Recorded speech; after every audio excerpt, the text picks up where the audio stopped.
What's happening, people? Welcome to this week's episode of the Indian Doctor podcast. We're joined by a very special guest this week. His name is Dino. He is a mentor and trainer. He has a wealth of research. That doesn't make any sense. I'm restarting that shit. I've got a wealth of research. That doesn't make sense. Like it. All right, let's try again. Right, countdown again. 3, 2, 1, go. What's happening, people? Welcome to this week's episode of the Indian Doctor podcast. We're joined by a very special guest this week. His name is Dino. He is a mentor and a trainer. He has a wealth of research on personal development and has spent over 10 years in leadership roles. He's also the founder of Ultimate Contribution Uncovered, short as UCU, and it is a company that's set up to help others find themselves through self-discovery. So Dino, thanks for joining us, man. How you doing? Thank you both very much for having me. It's a pleasure to be here. Buddy. Pleasure to meet you for the first time on this platform. Well, meeting me, definitely not meeting Karan. Karan told me prior to this call that you're the Morpheus to his life, and I don't know how I feel about that because he's calling himself Neo, and that kind of makes me feel a bit weird because I'm like, you're definitely not the one. So so many layers. What is he then? Is he the two? Or what I think he's just the apprentice, mate. Right? Okay. That's it. That maybe Lord Sugar then? Is that all right? It's less about me, it's more about Dino in that analogy. But look, straight off the bat, man, I'm very excited to be here. This man is very important in my life, and we'll let my listeners know that straight away, okay? When I was lost, Morpheus, this guy came along. You know that scene when he's like typing on the thing? He's like, "You've been looking for me, haven't you?" And I was like, "Yes, you creepy man. I've been looking for you." My creepy version of Morpheus. But actually, Indy, the actual story is we met through Shindy. Shindy is the reason that I met this your wife Shindy is your flipping glue to your life, honestly, man. She opened so many doors. She even got us the last guest in the podcast, Suk, as well. She was Shindy's connection. I'm telling you, Karan, she's the secret to your life. So just to give you some reference here, Dino. Remember I told you I had many, many names. You call me Jazz. Yeah. Don't. It's confusing. So my name is two parts. My full name is like a recurring thing, and every week of the podcast I have to do this. So yeah, go on. And I'm not getting down from it either, yeah, because I feel like I met you first. Okay. So what I call you first should stick. Indy doesn't. He won't call me Jazz. I'm not calling you Jazz, man. I'm not doing that. The only time he calls me Jazz is if we're at an event where Indy's my videographer and there's like other white people around and they're referring to me as Jazz. Indy will say it, but I know he feels really awkward when he says it. He'll be like, Jazz, and he's like, Jazz. You can't say it. That makes you feel a bit icky. It does. Yeah. It's just like, who is this? Fair enough. So my full name has two parts. Jazz is the first part. Okay. Karan or Karan is the second part. He refers to the latter. That's it. So don't be confused when he says it. You know, I know we talk about authentic living and being this one Jazz, right? Here we go. We're already 2 minutes in. We're talking about authentic living. Let's go. All right. You think I talk about authentic living? This is the dude, man. This is the dude I learned it from, right? But I think in certain, like definitely medically, professionally, branding wise, it's all Jazz, and then university and below in family, it's all this other name. There are other names as well. Those are just the two common ones. Indy gets quite frustrated that people call me Dr. J. Here's a genuine question. Yeah, do you think that you should be called your full name, or do you think you should be called your nickname?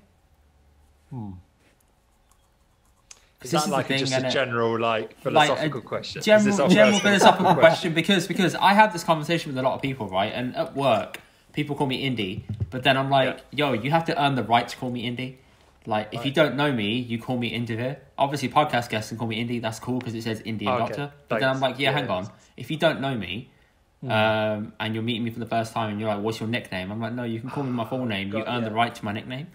Yeah, got it. Well, I got to say, my wife takes the mick out of me all the time because I immediately go to the shortened name. So if anyone comes, she goes, "Oh, it's my friend at work, Megan. She's like doing this and that." I was like, "Oh, so what did Meg say about that?" She's like, "Never called her Meg." Auto abbreviate. Yeah, abbreviate. Her HR manager's Daniel, and I'm like, "Oh, so what did Dan say about that?" She's like, "It's not his name. It's literally what's Danny Boy said. Tell me about Danny Boy, son. Yeah, it's not his name, Danny Boy." But no, I have a long name, which is Konstantinos, and Dino is my shortened name. So I'd feel a bit weird if everyone was walking around calling me Konstantinos, mainly because they probably pronounce it wrong, which I would do with all. I have that same issue. But then I'm like, well, if I can learn how to say somebody's name in a different language as well, they can take the time to learn Well, mine. you said that Nice. right. Yeah, fair Indy, enough. challenge for you, mate. Look at Dino's name on Zoom and say his surname. Oh yeah, there you go. It's like my parents smashed the keyboard. Try this one. Rakitzis.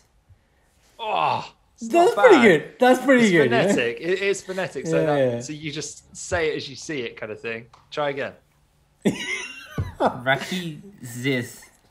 That's better. Yeah, it's just a lot of emphasis on the I there. Rakitzis. It's Rakitzis. But I guess it's just how you say I. Rakitzis. But yeah, Rakitzis. That's Okay, it. Rakitzis. There you go, done. That's pretty good, man. For someone who hasn't met Dino, who kind of just says Dino and just kind of his surname dies out, right? I will struggle through it, man. Like, let's go. I'll Let's struggle through it. Let's struggle. But through Indy- it. Well, let me Dino- return the favour. What's that? Okay. So say it Wait, again. wait, Was it wait.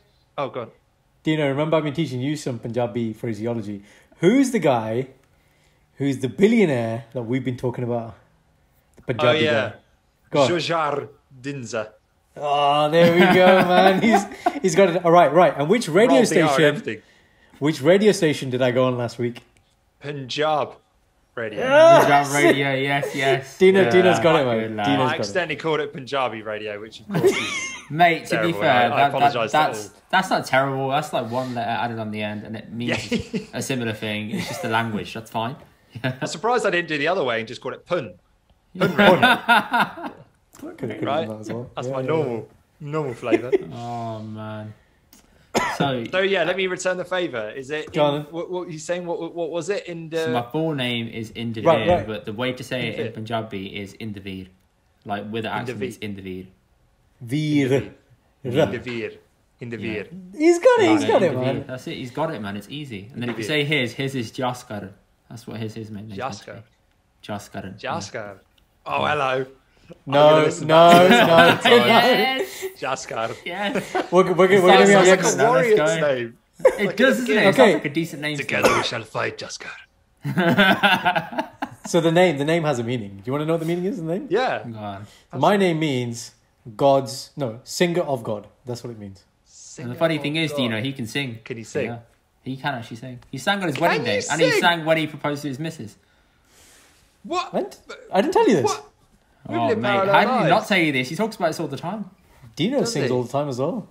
Man, can I just say, like, your beard is something special, Indy. I've got to say. Thank like, you, buddy. I appreciate it. Thank you. I Damn. have a barber. That's the only reason how it's a barber. Is that what it is? Yeah, literally, it's just a What's barber. his that's name? it.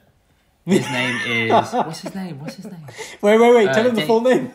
Damien. His name's Damien. I don't know Damn. his surname. It's He's Damn. got His name is Polish Damn. surname. It's Damo. Starts with a W. Starts with a W. Genuine nice guy. Seriously, man, really nice guy. He runs Gentleman Barbers in Brindley Place and Harborne. So if you want my barber, you go see him, man. Nice shout out. I didn't do that on purpose. But yeah, where were we? Oh yeah. Yeah, he sings. He sings. Yeah, that's right. Oh yeah, no, that was it. You're right. He sings. Oh, so are you going to give us a little tune then? Yeah, go on, go.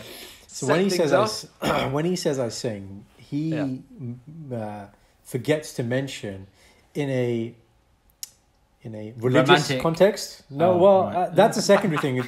The primary singing that I do is with a harmonium, which Yeah. Oh wow. I don't know if play you know that? harmonium. You know what harmonium is? Okay, cool. Most people don't know what harmonium is. No way. So but can you play that- that? Yeah. But that's part of Sikh tradition. So we do that as part of our prayers. So some of our prayers are said prayers, Okay. but most of them are sang prayers. It's easier to connect when you sing. But the two things I have sang for Shindy in front of a lot of people are thinking out loud on Bow Bridge in New York when I proposed. It was quite scary. The Bow speaker was actually on the bridge, and had she moved, the speaker was gone, man. Gone. So that was Gone. trying to control And your Shindy voice. and yeah. And then we had there was a Chinese lady there who clearly knew what was going on. Yeah. And Did she she have a was like, camera out? No, I'm not. Oh That's my, not like. oh my God, he's doing it. He's proposing. He's doing it. So and I was like, this, you couldn't have Whilst scripted. you're singing as well. Yeah. And I was like, you couldn't have scripted this, man. This is like perfect. And then the other song I sang on our wedding day, Indy was there. He was on one of the main tables. I will drop some bars when we see each other. That is cool. You could just do it No, now. I'm going to send you. I'm going to send you a video. So I sung at my wife's wedding. Well, that's Oh. weird. That's Your the weirdest way to Your describe wife's your own wedding. wedding, isn't it? You were My there, were you? wife's wedding. I was there. I definitely know who picked out everything at your wedding then. The outfit, the colours, the flowers, the table, the centerpieces. Okay, Indy, you want to get a budget. sense. Whose wedding that actually was, yeah. Indy, you want to get a sense of what Dina's wife Haley is like? Shindy. Oh, right, Same. yeah. There Carbon is copy. so much. Well, they haven't met each other yet, but when we talk, there is so much similarity. So much, man. So yeah, like Control, man. Control is the number one. Is the one. Okay, come back to the story. So you were at your wife's wedding, So I'm at my Being- wife's wedding, right? being the husband. It's a surreal experience. Turns out I'm the groom. And yeah, so at the end of my speech, I did like just kind of the surprising. I wanted to do like a bit like a Love Actually thing. So I got so like I was in a band for quite a long time. So my friends were there who were also part of the band. So I just got each one of them up as the song was progressing. And I had like backing singers, like like a quartet, like in balloons coming down. Oh, excuse me, I'm not sure if I'm allowed to swear, by the way. But I No, apologise. swear as much as you want, mate. No Okay, issues. great. Go ahead. I apologise for anyone who does get offended because I do swear a bit. But yeah, and what's great is that obviously went quite well on the day. But I had the videographer and I said to her, look, I gave her some notice, gave her a few weeks ahead. I said, look, I've been rehearsing for this for like 6 months. I paid a lot of money. I got a composer to bloody compose this track, right? Can you capture it? Wow. And so it comes to the day and she's like, yeah, I think I've got it. I think I've got it. However many weeks later, you know how long they take to turn it around. Yeah. Comes back round and it is the shittest video you've ever seen. To the point where I was like, it's ruined it. It's actually ruined What the did whole she do thing. wrong? What did she do wrong? Everything. What was it out of focus? Was it off center? The angles were terrible. She missed the like the entrances for all like the musicians and members. stuff. So it just looked basically just like one shot at the stage with some random people. Like it just looked like random people were walking on stage and just happened to play the instrument. It was just terrible, man. And the sound was appalling. So I've just got an iPhone recording that's actually a lot better. I'll send that to Okay, you. that's fine. I thought you were going to say that your voice was appalling, in which Yeah. case I'd have been like, Auto-tune. okay, no editing's going to fix that, mate. I can maybe add some Alright. auto-tune on it, yeah, but I could do nothing else for you, son, right? Hey, auto-tune, I'll be happy with that. Get some T-Pain up in that, that'd be great. So But the yeah, song, just you goes know, to show.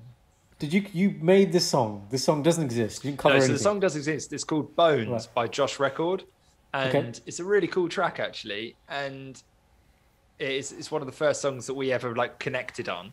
That's Right. nice. But there's no musician that really knows it because it's so kind of I don't know why it's so obscure because it's a really nice track. But yeah, so I got a composer to just compose the strings and the vocal parts. Because again, I got some like proper singers in, and they were like, "Oh no, I need some sheet music. You can't just tell me what to sing." Oh, So I had to Oh, get one some of them ones. posho. Yeah, yeah. One of them. Yeah, but yeah. Anyway, I've digressed, guys. Let's talk about No, what you no, want it's- to talk about. So, Andy, tell me this- about this- you, this man. is Like, good stuff. what's the? Oh, what's yes, the this is the reason first for time that you've podcast? met Like, me. tell me So, what- so why did we start this? So I said to Karan, we need to start a podcast, and he's like, "Oh, I'm busy, man. I'm busy." No, I'm gonna do my Karan impression now. Indy, I'm busy. Okay, I haven't got time for this. I'm running a medical business. I'm a doctor. Also, I've got a wife. I've got properties going on. Two I'm wives. trying to be a mindset coach. I just need you to be my videographer. That's it. Yeah, nothing else. Right. And I was like, okay. pretty good. And then Pretty gave good. it about like a year or so. And then I kept nagging him and I said, look, I'm just going to come to your house. We're just going to sit there. I'm going to get my iPhone. We're going to press record. That's it. He's like, okay, fine. And then we sat there and did it. And then afterwards I said, right, I'm going to release this. And when we release this, we'll then do it like every week. He's like, no. Every week is too big a commitment. Let's do once a month. I was like, no. So I said, we're doing once a week, mate. It's not that difficult. So got that going, got the ball rolling. And since then, we haven't missed a week, have we, Karen? Been haven't. consistent since the start of January. We haven't. We. Both of us. Nice. No, And so, yeah. well, what? And are you enjoying it now, Jazz? Like, I don't understand how you have the time either. Like, fair play, you squeeze this in, dude. But what's the like? You've been enjoying it, or what's the like? What's the secret? What do you guys want out of it? He wants to make money off it. Yeah, because he's always thinking about the money thing. I want to just talk to fascinating That's the people mission. and just really enjoy the conversations and learn a little bit more off each person. Like take a little bit from that person, a little bit from this person, and just learn why they do things a little bit, but also have fun conversations because at the end of the day, if I'm doing this for free, I want to enjoy the conversations I'm having with people that I actually want to talk to. Otherwise, it's not worth it. Sure, awesome. And monetize it. That's it. Yeah, that's going to come much later on. Everything he said, it's not the primary MO. If it was the primary MO, yeah, I mean, I'd be reaching out to Joe Rogan and be like, dude, let's do this. But I'm here. I'm with Indy, my boy a long time. He knows all my content. Dino, I think I've told you this before, in my house and when I'm around his missus and obviously Shindy, these guys play this sick game. It is a sick game for clearly mentally affected people called Jazz Bingo, right? So if I'm on Clubhouse, if I'm talking to you, I'm doing something, if those words come up, man, authentic living and be your best, truest, highest self, these guys are like, yep, he said it again. Yeah, like 3 in a row, bing, bing, bing, bing, bing, bing, I win. Yeah, literally that. Is that what you mean by monetize? That'd be great, that'd be great. Jazz Bingo. But people are going to start drinking games this one day, Let's play. They're going to start a drinking game. Let's do it. They're going to start a drinking game. Let's pick 3 words for each of us, okay? So Jazz, we'll go for authentic. Authentic what else we go for? living. Authentic living. What else is there? Be your truest self. Truest self. Okay. I would say the naked one, but that's only for certain people. The So what? he'll say, so you can be naked around your significant other, right? Oh, Is it I know metaphorically what you're naked? saying. Okay, He says yeah. metaphorically, You need- and then looks at you and says, without the mask naked. and the facade. Right. Yeah. That's what I mean, people. I'm not telling you to get naked. I'm not saying that at all. Yeah. What's the other one he says? What's the other one you say, Karan? Come on, give me something. I say many things. I'm full of We wisdom. can stick with 2. Let's do 2 each. Right, I'm putting a box. I'm putting 3 boxes next to each one of those 2. Right. You're up, Indy. Right. For me, it's... Do you know what it is? That's what I say. I say that a lot. Yeah. Do you know what it is? You know what it is? Yeah, Do you know what I it say is? that. And you always ask guests, what is that? That's your favorite quote. Like, what is that? Why? What is that? Hold up. Hold up. Yeah, I say hold up. Yeah, take that. Go on, take that. I'll take that. Right? We'll be deep into the point, and then he decides to go, oh. I'll be like, hold up.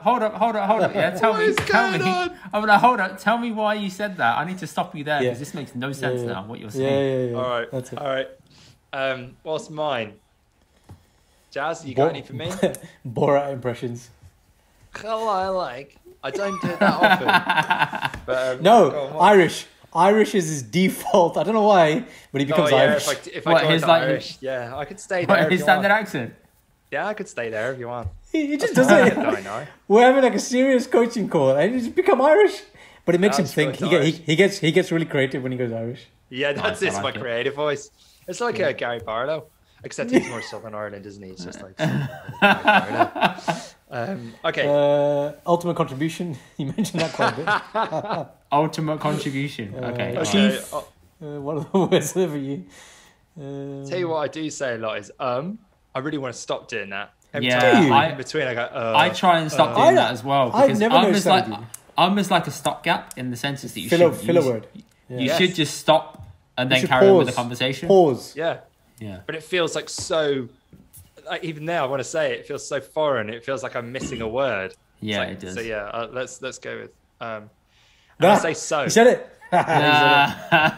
You said it. Son of a gun. So is one. Yeah. So I is a think I'm common going to be one. out very quickly, guys. I'm not going to lie. I think I'm going to lose. Oh this. right. You know. Oh, okay. I'll tell you what Dino's favorite question is. Word is why. He is the why man. Anytime Indy, he gives me any feedback here, he'll be like, you just need to dig more, man. You need to ask why. Ask why. You just need to ask why. That's the basic thing. You're seeing the patient. Why? Why are you here? Why do you want to get better? There's no reason for you to get better. Just why? Just why away, Just do my an friend. India, be like, hold up.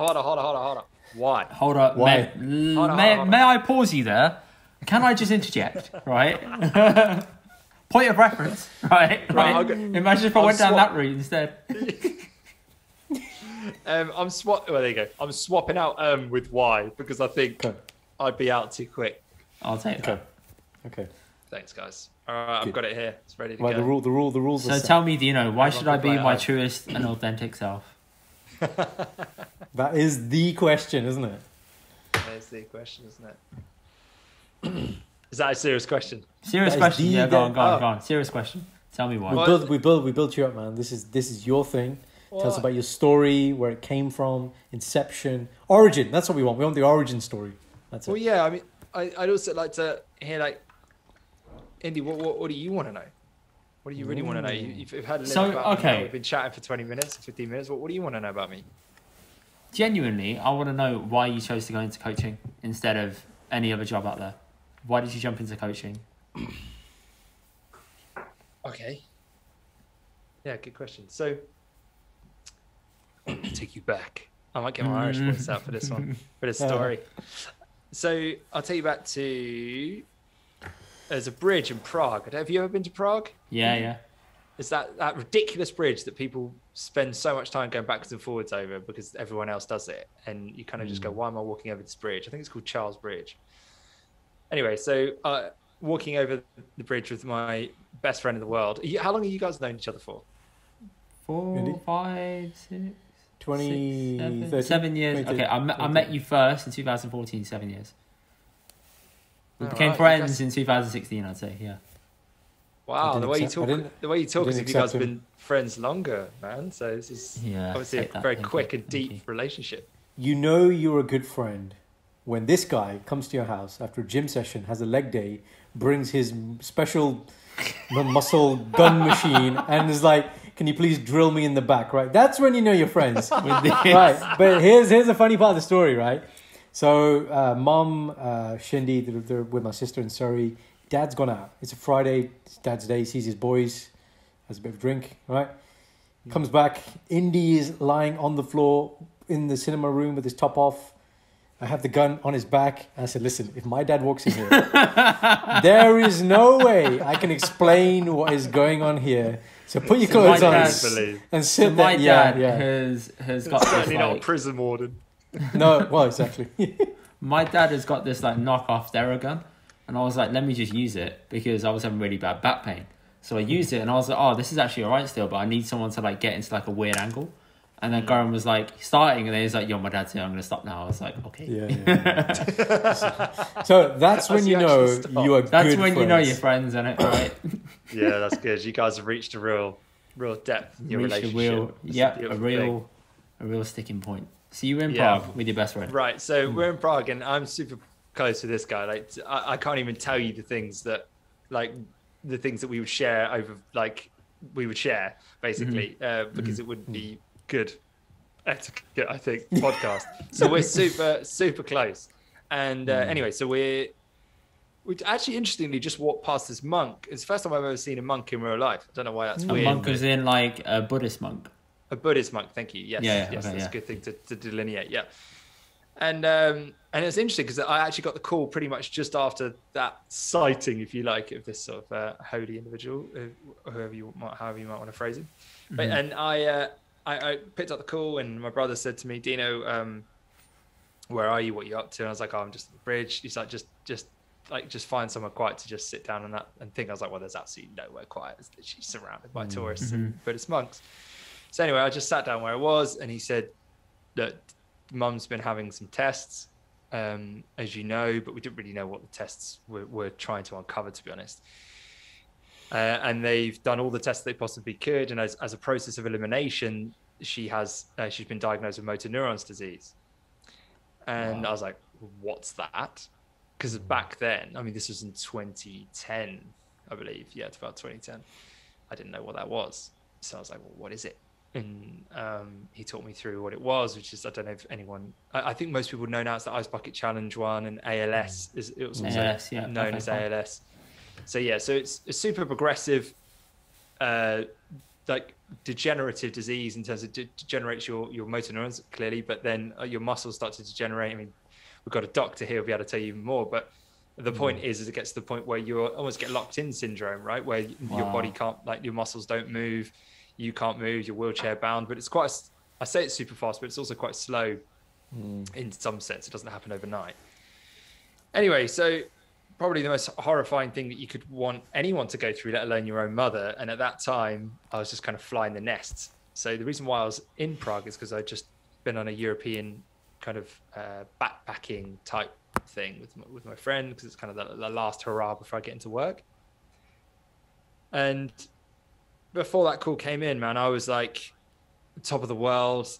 I had like a beautiful girlfriend. I was just about to finish university, going to the last year of university. I just had an awesome gap year, like sort of sandwich year. And I had this plan of how I was going to run my own business. Like once I finished university, and I was going to take to my parents and be like, "This is the business I've got. It's all in property, and I'm just going to make so much money so quickly, and all this kind of stuff." And then this call came in, and it was like wipeout, complete wipeout for me. And it's difficult for anyone to really appreciate unless you're in it, right? But if you just imagine your own mother, like I don't know how close everyone is to their mother, but for me at that time, especially at the kind of early 20s for me, she was the closest person in the world to me. You know, I didn't share the stuff I shared with my best mate because that would be very weird. But I was so close to her. I'd share almost everything with her. And so to hear that news was quite crushing. But the point is, I didn't feel like I could go out there and run my own business and rely on my parents to support me if I fell. Yeah. So what's my next option? And I think this is what a lot of graduates do anyway, I think, based on my experiences and speaking to other people in this space. You go, well, what should I do? You know, what job should I get? Well, I look at the degree I've got. I look at any experience that I've had before. I look at what I'm good at.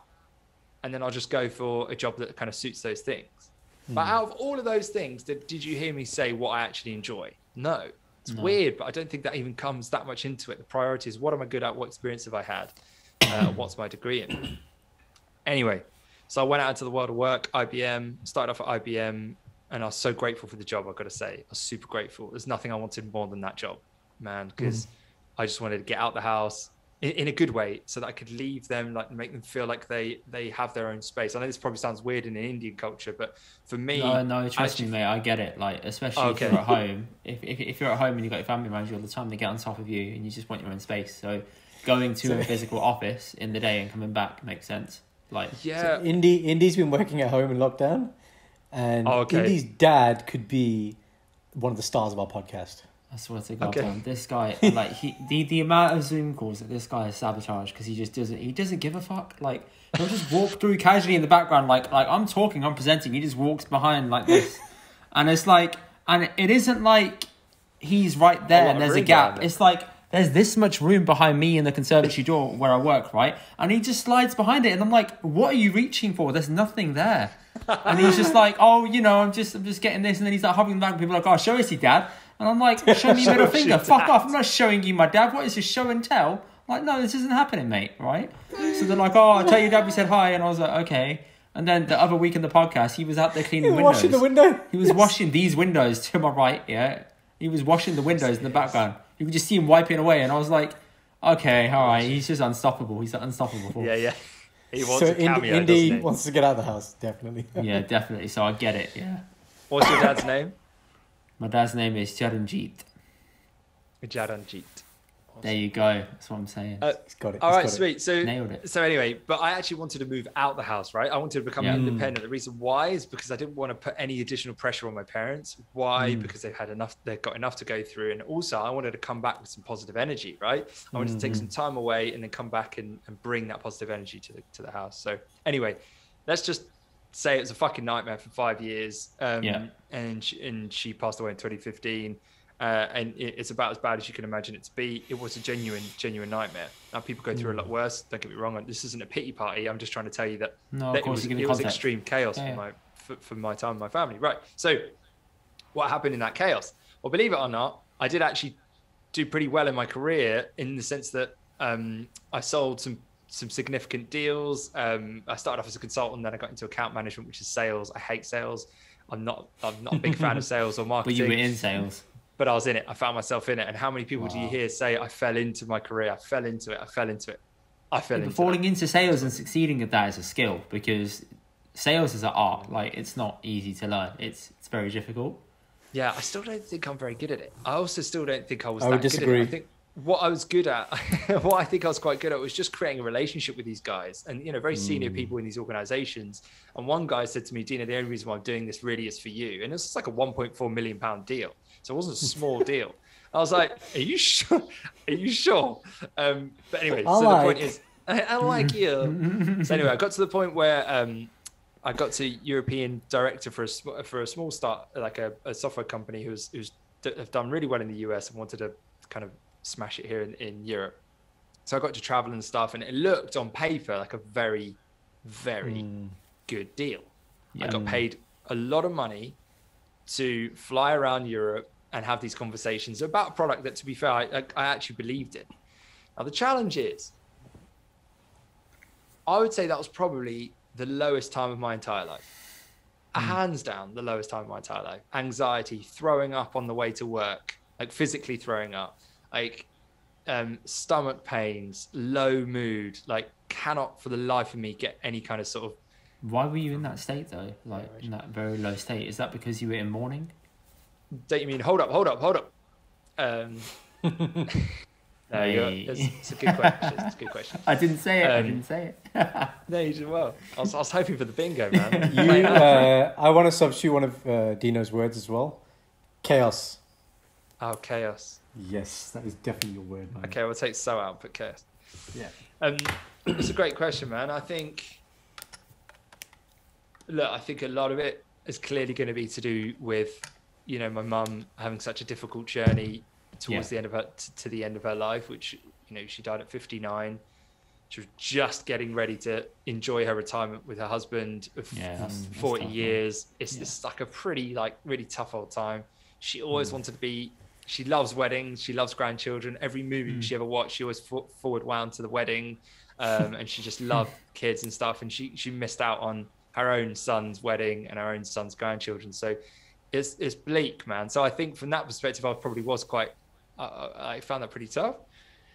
But the other massive part of it, and I've been thinking about this a lot recently, when people say I want a life of fulfillment, what does it actually mean to be fulfilled? And I think what it is it's like, I think when you're not fulfilled, I think it's because there's a potential in you, but the environment that you're in is not cultivating that potential, or at worst, it's capping your potential in some way.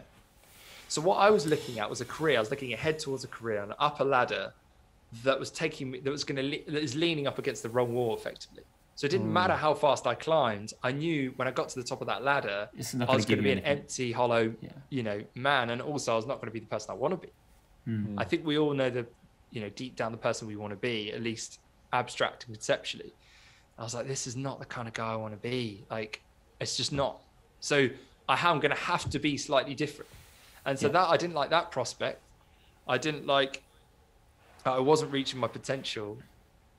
And that ultimately, my balance was all off. My work-life balance was all off. Yeah, man, I think pretty much every area of my life was down, other than money. That's it. Which just goes to show, it really doesn't matter. So anyway, I meet this guy called Alex Eastman, and he talks me through a particular methodology, and it helped me uncover sort of my own values, and then set some kind of vision for my life, some kind of target for my life. And it was just at a time that I was at a crossroads. I was like, I need to leave, but I have no idea where I want to go. I have all the confidence that I want to leave where I am. I have no confidence in where to go next and what to do next. And I think that's super common. I really don't think I'm the only one there. I don't think I'm alone there. And especially after a chaos, hey. And Indy, by the way, Al is the oracle. There's some more context for you. Okay? Yeah, Fine, I'll take it. And so, that really lit a fire under me and really helped me get way more confidence in, okay, these are the things that are most important to me. This is the target that ultimately I'm aiming for. Now let me look at some careers or some options, or assess the opportunities coming my way against this criteria. And that was a game changer for me. Wow. Massive, massive game changer. Why? I'd spent 15 years, man, trying to figure out what the hell I wanted to do with my life. What was my 15 potential? years is in from when you finished your degree to being in that career. No, good question. No, from probably from like when 13 when they years ask me in old. school and say what GCSEs you want to do, and I'm like, what path is this going to lead me on? Yeah, Yes. I get it. Yeah. Yes. I had Yeah, that same it is. thought. Yeah, definitely. Yeah, it's crazy, isn't it? And I'm obsessed with it. Like I had so many conversations with my parents about what I wanted to do. And I read so many like self-development books by the time I was like 18, trying to figure out what the hell I actually wanted to do. Really? The worst thing is, whenever a teacher says to you, they say, the choices you make today with picking your GCSEs are going to mould you for the rest of your life. And I'm like, why are you putting pressure on me, bro? Right? You're not helping. Thank give you her a so round of much, applause. teacher. Thank you. Oh, man. Cheers. Like I've got a lot of time for teachers. I really do, because I would not be able to do what they do. But yeah, that's a pretty dumb thing to pressure to put on a child. It really is, especially a 13-year-old. They're like, I just like maths, right? Yeah. If you're What are you lucky, going to do that? What are you going to do that? You can draw What are some you gonna do triangles, with are you? maths, mate? Yeah. you're going to draw some triangles. Pythagoras, are you, mate? How's that going to help you buy letters? Wow. Interesting fact here, do you know? Indy liked colouring. Indy liked colouring at school. I What did didn't he like study at colouring. university? You loved it, Colouring? boy. I didn't Yeah, like what, colouring. No, what did he You know what's study at mad, yeah? university? Why not? I'm a horrible artist. I did geography and business management. Geography. That's what you did, geography. It's all about colouring. That's it. Yeah, it's all about. It's all about. You know what? I'm not gonna lie to Clouds, you. innit? Uni for me was a 3-year piss up. I have no regrets. I loved it. Right, and I enough, scraped right. a 2-1. And people who worked their ass off and got a 2-1, and And I you got I him. chilled, and I chilled and still got it. Shows that I had a great You got childhood. game. You got won the embroiled. game.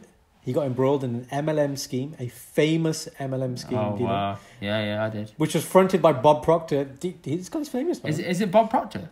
Bob Proctor was like the name of the face. way. I think it was BK Barreto, but yeah. No, but above him was Bob. What was the guy? What was it? The drink? Vimo. Was it Vimo. Vimo. Vima.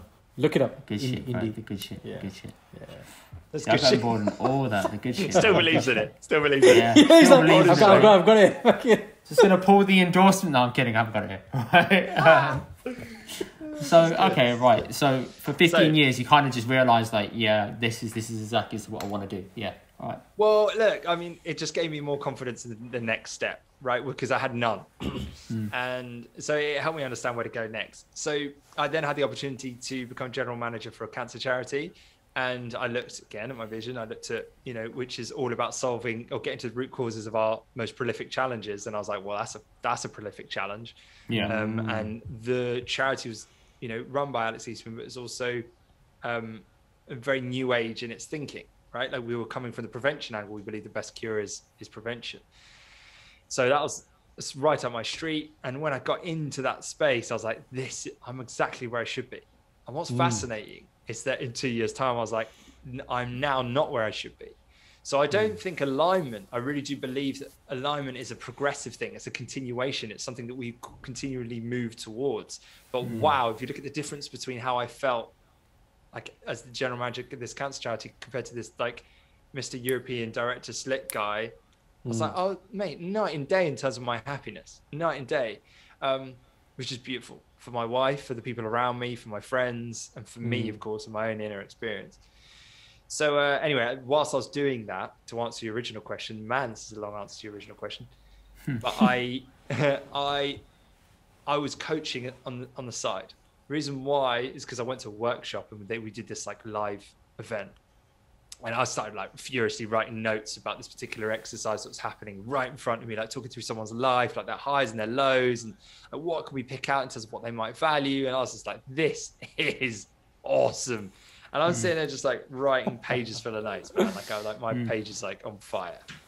And so I riff about it. And then at the end, about 4 or 5 people came up to our house like, so can Dino be my coach? And I wasn't even a coach there, That right? quick? I was just a spectator. Wow.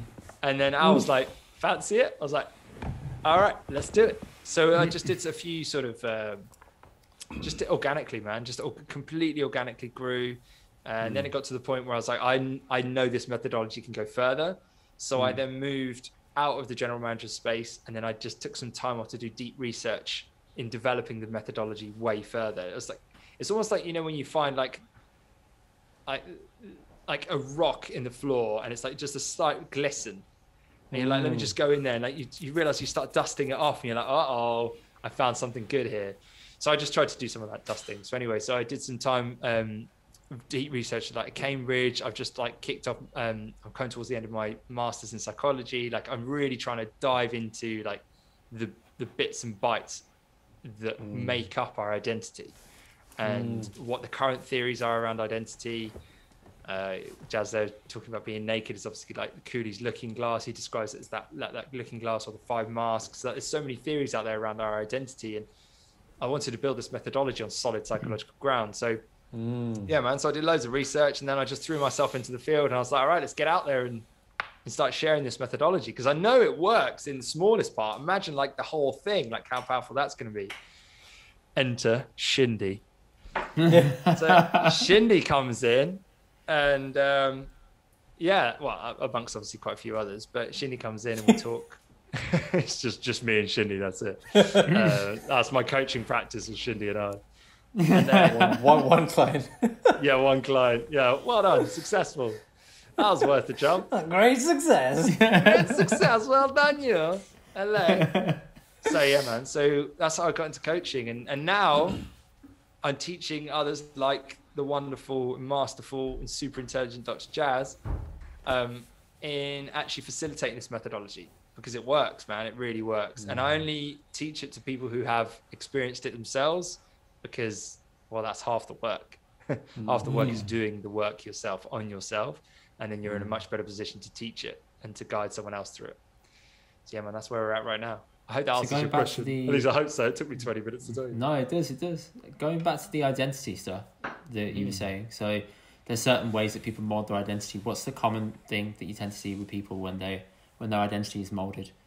What's the common theme, I guess it is, or the common conformity? The common conformity, that's it. Thank you, Karen. Common conformity. You got to tell me a little bit more what you mean. As in, what's the common thing? Like, is it parents that mold people's identity? Is it one traumatic experience? Is it one standout factor that makes people always turn out the same way?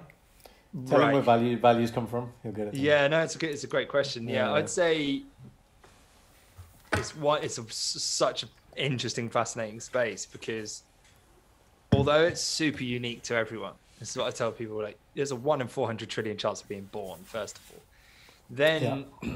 Then no one has ever had the genetic makeup, the exact genetic makeup that you've had, and will never have the exact genetic makeup that you have. Also, no one's ever going to have the same set of experiences that you've had in terms of your friends, your school, all of that, right? So you are completely unique, and no one will ever again have those set of experiences. So you couldn't be more unique. I know when people say you're unique. Well, you actually are, in that sense, like super, super ridiculously, like, mind-blowing unique. But there is a commonality in terms of how our identity is created, I believe, based on the research I've done. And I think starts off as you are, I mean, I do believe in some of this idea of sort of the ego and the id and the superego and stuff, but I'm not going to get super into that, because that's kind of like a rabbit hole. But just know that maybe the first 3-4 years is a bit kind of predictable in its kind of in your growth, in probably across the board. There's not too much differentiation in terms of your identity. Then you're basically just like, you want something and you want it right now. Okay, and all you're trying to do is regulate the world outside that's could create that need for you and your want for that need. And it's just basically a negotiation between sort of three elements. But then beyond that, it starts to get more interesting. And where it gets from is the most powerful relationships in your life determine a lot of what's enculturated, what we call enculturated in you at that time. So what do I mean? So you're surrounded by people who have their own set of, like, their own identity, right? And then their own beliefs and their own values. And they're going to respond to you and witness the things in you and say things to you and show you things that are in alignment with their values. Now, what's super interesting, though, is that you don't always take on everything they say. If you think about your own parents, you didn't completely agree with absolutely everything they said from the age of 4 to 10, let's say. Yeah. So what you do between 4 and 10 is you actually start to get some feedback. If you go out to the world and you start to get some feedback from the world, whether it's your parents, whether it's your friends, whether it's like, you know, whatever it might be that you're doing at the time, and you go, well, what am I enjoying? Like, what am I actually feeding off? What's giving me a buzz here? And what's really painful for me to actually to see or to be in existence with? And it's that feedback loop that starts to create some patterns of understanding in your subconscious of going, I really don't like that when that happens. And look, it's happened again. Yep, I definitely don't like that when that happens. Yep, and the patterns increase, and so justifies some of your sort of opinions and beliefs. As we continue to grow, I would say 4 to 10 is where, let's say 4 to 12 to be safe, is where our brains has the most neuroplasticity. So it means it holds and retains information the most, and is most changeable too during that time. Would you say that those are your most formative years? Yeah, exactly. So they're your most formative years.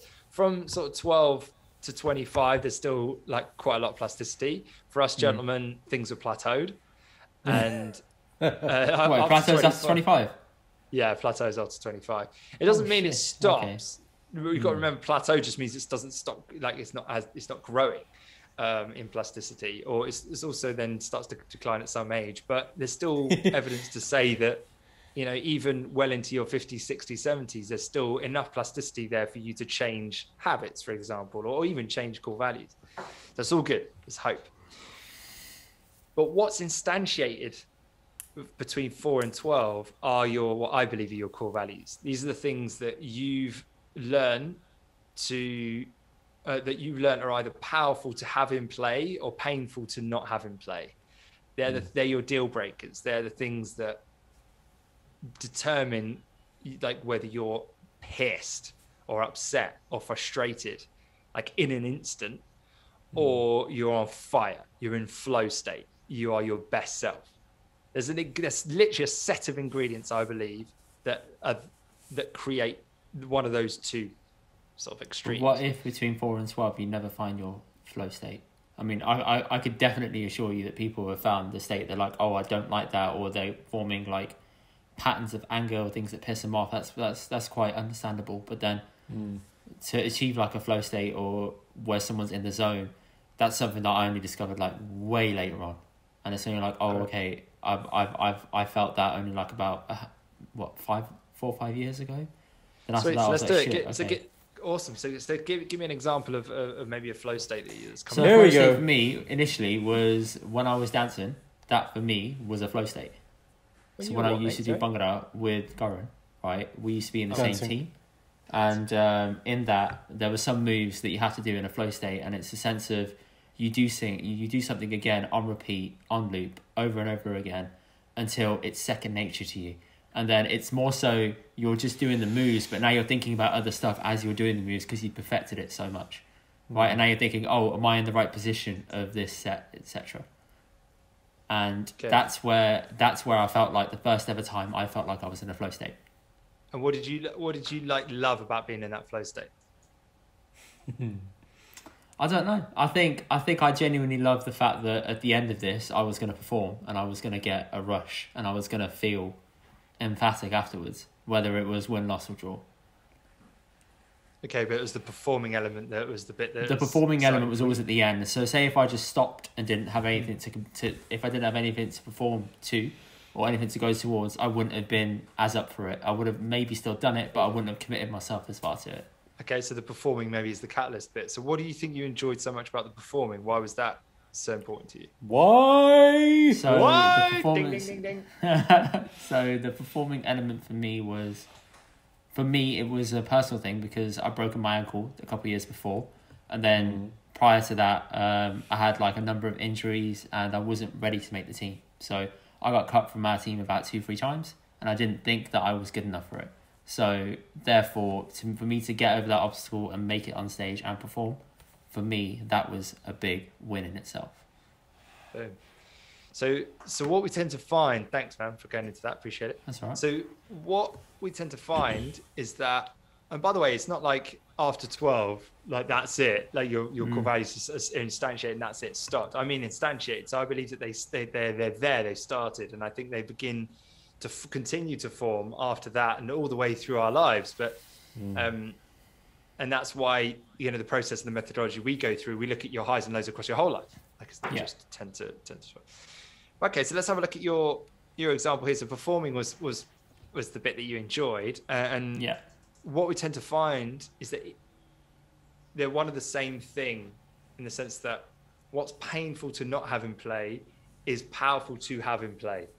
Does that make sense? So let's say self-expression for you, like what you loved about performing was that you got to perform, you got to express, or maybe like you say, maybe it was knowing that you were kind of good enough. Maybe it was knowing that maybe it was a sense of achievement. Maybe it was a sense of validation, mastery. Maybe it was a sense of like belonging, like that actually belong in this group, and acceptance, right, by the crowd. I think all those things you just said apply, definitely. Yeah. Okay, great. This is the power of the work, baby. Yeah. So, but let's look at the opposite of that, right? Let's say you never had that flow state, or you can even give me that example. Sorry, guys. Turn my phone. I think, were there any times before that where you felt the opposite? You said there were the injuries, but between 4 and 10, 4 and 12, were there times where you felt repressed, where you couldn't self-express? Yeah, so I was really young. I was the youngest in my family by about 9 years. So I didn't really have anyone to sort of play with growing up. And then in school, I was a bit awkward. So I wasn't as smart as the other kids. Maybe I was like sheltered a lot at home. I was obviously, what's the word? Not babied. What's the word? You had more McDonald's than anybody in your house. That's true. Yeah. It was what's the word? I was more so is coddled the correct word? Mollycoddled. Something like that. Yeah. Like Shelters. That word. Yeah, I was always protected by like a lot of my family, and I wasn't able to like do things that you would potentially need to do or learn in order to grow up or to experience negative things. So when I did experience those negative things, maybe it made me take it even more to heart, because I'd never felt that before. Interesting. All right. So, okay, but can you think of any negative experiences between 4 and 12 that might be related to you feeling like not self-expressed, maybe not accepted, not feeling like you belong, and like the opposite of what you feel when you perform? I didn't feel like I belonged at school in my year group, because a lot of the kids didn't really understand me, or I couldn't really connect with them. So that lack of connection and lack of like being like, oh, that's my friend, was like a weird thing for me. I didn't get that, but I saw other kids have that, and I was like, how do I get that? Right. And did you feel that when you were in the team? You mentioned there was so in the team, it was obviously in the team that there was the element of acceptance, because for the previous 2 years I didn't make it in. I was still there, I was still helping and stuff, I was still a part of it, but I wasn't performing. So that acceptance of being in the final guys who were dancing and the final squad was a big thing to me. Yeah, like you kept saying there, didn't make it in. That's a wonderful phrase, isn't it? It's like, I didn't make it in. Yeah. Cool. So, well, I don't know if that helps answer your question, but your original question was, well, what if I've only ever had sort of negative experiences, and then I've only found my flow state later on in life? Like, how does that marry with what you've just said? Can you see how it marries based on? I can now. Yeah. That makes sense. Yeah. Okay, mate. So it's all opposites, isn't it? It's all relative. So if you find that you're good in community, it's because you haven't had community. If you find that you need security, it's because you haven't had security. Is that kind of the pathway we're going down? Okay. Put it this way. I think we all have a whole set of values. In short, yes. I think we all have a whole load set of values, right? But I think because of the experiences of our life, some of them have been dialed up in sensitivity. Right. So some values are now far more important to me, given my experiences, than you, because of your experiences, right? Yeah. So that's all it is, man. That, like, ultimately, as you say, what caused that sensitivity might be negativity. So it might be a time where you didn't have those things, and therefore, yes, you now really crave those things, or that you really value those things. Yeah. But it also may be the other way around, where you've really enjoyed it, and so you want that to continue, and that's something that you know that you value based on those positive experiences, not just. Okay. There was a really, really good example, Indy, when I was learning this methodology from Dino that he gave me, that I still use with clients now that I coach, which was, imagine a plant, right? And the plant is in its infancy. Okay, and for the plant to grow, you put this bamboo stick there.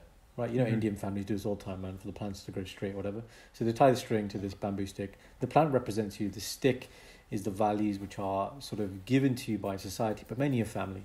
So within our culture, for example, Indy, how do Asian people, what do Asian people do with money? What are we told to do with money? Save it. Don't spend it. Don't spend it stupidly. Absolutely. So this is what we see, isn't it? We see the behavior of our parents and significant others, and then we start to form opinions and behavior towards things like money and what academia means in our lives and all these things. And so but the thing about the bamboo stick is, if we didn't have that in early life, then, you know, us as the plant, maybe we just don't survive. We need that scaffolding early on to sort of survive, and that's necessary. But then as we get older, like Dean says, we go out into the world, university being one of the big experiences where you really do go out if you live away, and you start having experiences and you get feedback. And then what Dino taught me is that it then puts into question this framework, you know, this reference, this glass through which you're perceiving the world, understanding the world, making decisions and opinions. Does it work or doesn't it work? Is this serving me or not serving me? And then at some point, you know, that bamboo stick, it's like, I need to grow now. Like, I need to kind of maybe go in a different direction. And I'm not saying that everything that I've got from the bamboo stick or the parents is wrong. And this is what we talk about, rescuing from the past, right? So we're taking things that have been there, that have served us and are still useful. But because we've had newer experiences and had newer feedback on those, we now start to form our own frameworks which guide us through life. And that's the thing. I think without consciously being aware of this process happening, you can just go through life not understanding why you think the way you think, why you have the opinions and beliefs you have, and why you have the behavior. The best example of this, Indy, I do this as a social experiment all the time, is just go and stand with a group of people. We could do it with our friend group, right? Our friends group circle. We could stand in a circle and I could ask a question, something inflammatory, a little bit inflammatory, like Brexit, right? And what you'll see, and Jordan Peterson says this, 95% of people have an opinion which isn't theirs. 95% of people. Because all they're doing is whatever they've learned or heard from other people's behavior, they just regurgitate. And that's because they are not consciously aware of where is my belief system and value system coming from. And so this leads on to our next question for you, Dino, is, you kind of alluded to it, but what is the power of the work you do, number one? And why is now, 2021, post-COVID era, so important that people should be doing this type of stuff? Yeah, man, it's a great question. So I was actually going to riff onto it because that was beautifully explained. Yes, God. I think this doesn't leave the podcast, man. All right. It's out there now. All right. Look, where it gets super interesting is when you're at a place in your life, or you know someone that's in a place in their life, where they're that whole phrase of lost, right? Where you just feel like, hold on a minute, like a bit of an identity crisis. Who am I? What am I about? What actually motivates me? What's important to me? You know, what am I good at? Where am I going? What am I doing? What's my next step? You know, like all these massive questions that we can ask ourselves. Like, what's my purpose? That kind of thing. Where it gets super interesting is that one of the reasons why I think we get lost is because exactly what Jazz has just said there is that we may be playing someone else's game, right? Like we may be living by someone else's set of values, whether it's our parents, whether it's our culture, whether it's the job and the organization that we've embedded ourselves in, that has its own culture, that has its own archetype of what it means to succeed. Do you fit that archetype? And if not, then you're going to meet some of that inner resistance. So it's when our true nature, which I believe is in us, something that is given, endowed, but the point is it's something that's deep within us, that's our own. And when that comes up against the enculturation that we've had, and it resists it in terms of if there's a conflict against those two things, then I think that internal battle can actually be exhausting. And that exhaustion can then just kind of turn into this feeling of like demotivation, like just ambivalence, nihilism, just like, who am I? And then you ask all these questions, right? Because who you are is already there. Like there's no need to go search for it, right? Like there's that wonderful quote from the Zen master, which I always say, which I'm going to forget now. But instead of instead of like looking outward to find your place in the world, look inside and there you'll find it, right? Like it's about actually just uncovering what's already there. So the power in this work is going, okay, let's delineate.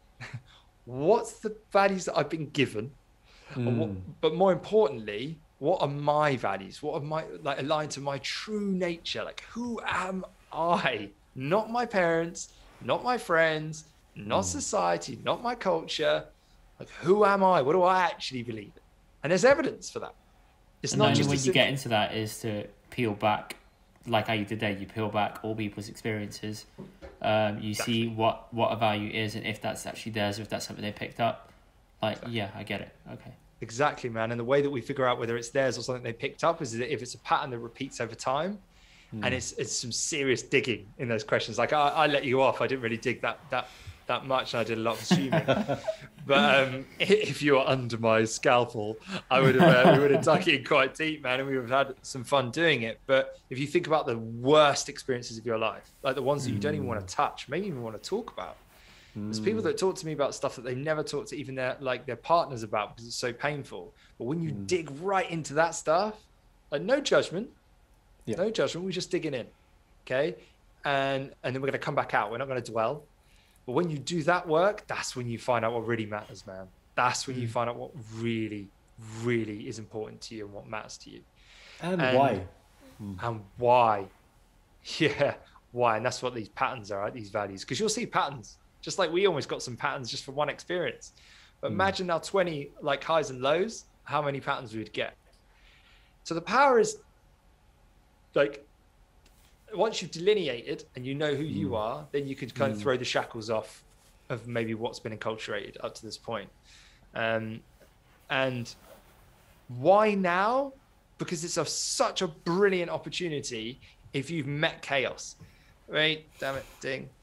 I'm on two out of three. Like I did with my mum, right? Like it made me ask some big questions, like, who am I? Why am I here? Like, I clearly don't have that much time left. Any of those situations in our life that may cause us to ask those big questions is a great opportunity to do that digging. Is to go, my life is now, especially if you've been made redundant or you've really lost a sense of who you are. Great, because you know what? Now we can build from the ground up. Because what you've been doing up until this point is you've been creating a framework for your life. So you look at your life and you go, this is what I expect life to be. I expect to come on this podcast and for us to have a conversation, right? So I built a framework around that. If Jazz suddenly got up and started like getting naked, actually naked, that would break and dance. That would break my framework. I'd have to rebuild my framework, right? So that particular chaos, and I'm happy to use that word on the third one, ding, ding, ding, for that one, is useful because when those frameworks come down, there's an opportunity there to rebuild your frameworks, not to the game that you've been playing up until now, which is possibly someone else's game, but you can play the game that you want to play. So you get to build a framework up in line with your true nature, who you truly are, your authentic self. Yes, the lens of authenticity. This is the thing, man. But it takes that to do it. But here's my question, because I've been in this work now a little while, Dino, is of the people that you work with, the majority, do they come to you in the chaos state, or do you find that there are people who are generally wanting to do deep introspective work because of curiosity? Yeah. Which ones do you get more of? Okay, yeah, definitely get both, man, because it's useful at any time in your life to instantiate who you really are and start playing the game that you want to be playing, right? But there are just some lucky folks that have just figured that out, and then they're just riding along with their true nature, and they feel like they're there. I haven't met too many of those, but I would say that whether you're in chaos or not, it's I'd be surprised. Yeah, I'd be surprised if anyone really truly knows who they are, what motivates them at their core, what they're really good at, where exactly they're going, how they're going to get there, and what the next steps are. Like, if they can confidently and clearly answer those questions, then they're on their way, right? Like, then they're having a wonderful life, and good for them, potentially. Right? I'm sure there's plenty of other things that need to come into play to give them a good life, but why now is another reason. So one is to instantiate who you are, right? Like, you've got an opportunity here to rebuild the frameworks, not to anyone else's game anymore. Don't need to do it. You can do it in line with your own values. So you can maybe start and just pick up a new skill off that, like you can actually go and try something different. Like if you want to do painting, you can try painting or something like that. Right. Yeah, there's always been like a passion or career that you actually always wanted to do. Now's the time to actually give that a go. The thing is, you've got to be careful. The passion that you might have might not necessarily be truly connected to what you were put on this earth to do, in terms of like your true nature and what your true vision and mission is, right? It may just be something that is the only thing that maybe you've been able to enjoy in the last 10 years. So it's not as easy to say as follow your passion. I think that's probably one of the hard, again, a bit like a teacher, probably one of the most annoying phrases I've ever come across. Like, just follow your passion, man. So what is my passion, please? And that goes on to this point.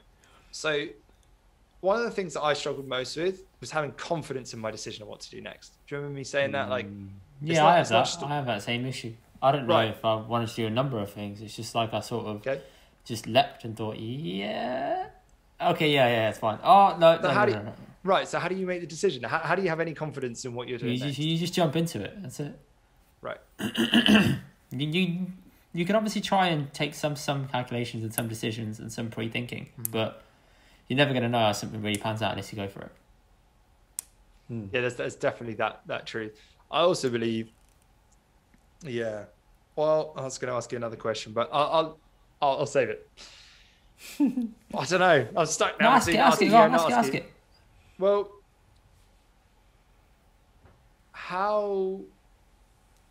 keep telling me a little bit more about the criteria though that you'd use. Like, how do you even know where to go next? Like, Indy, you use your real example, yeah? Which one? Corporate Deutsche Bank. You went traveling. You know what? Yeah. Can I just say, for 19 episodes, we did not reveal where I worked, right, at corporate, and you blurted it out in the last fucking 2 episodes. You twat. Right? I'll do an next episode as well. You can say where I work in hospital. Like, is he not allowed? Is that the one thing he's not allowed to say? No, it is allowed. I just never said it in person in case I was sued. Okay. But I think I'm past the statute of limitations or whatever the fuck it is now.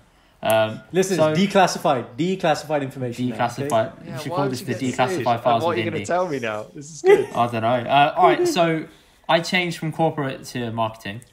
I didn't know I wanted to do it because I sort of did. I started really low. So there's levels to marketing, right? You can do social media, you can do Facebook, Google, you can do SEO. Those are pretty much the 4. Okay, so I was like, let me choose the one that has the least amount of entry, the least barriers to entry, which is social media, because everyone uses it. Yeah, I can do social media marketing. Cool, right? I did that organically. Fine. What's the next one? Okay, I've now got to pick. Well, I use Facebook all the time. Let me try Facebook ads. Okay, cool. Okay, I've done that. Now what's the next one? Okay, Google ads is the next one. SEO is like a black box that I don't really understand. It takes a lot of time and effort to learn. So I can pick the skills up from Facebook that I've learned and sort of apply it to Google.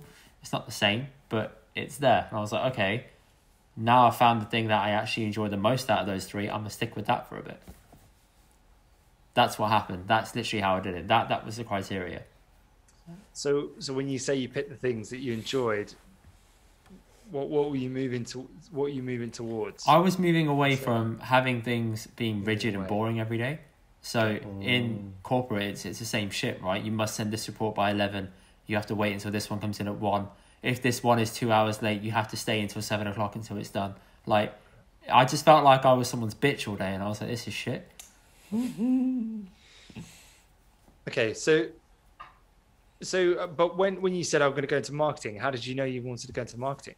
Because I thought I didn't actually know I wanted to go into marketing, but I knew, okay, the pre-criteria is do something now that is, number 1, not going to take you too long to learn because that's going to set you back a lot. But then number 2, it's going to give you something that's varied and different all the time, so you actually have to use your fucking brain.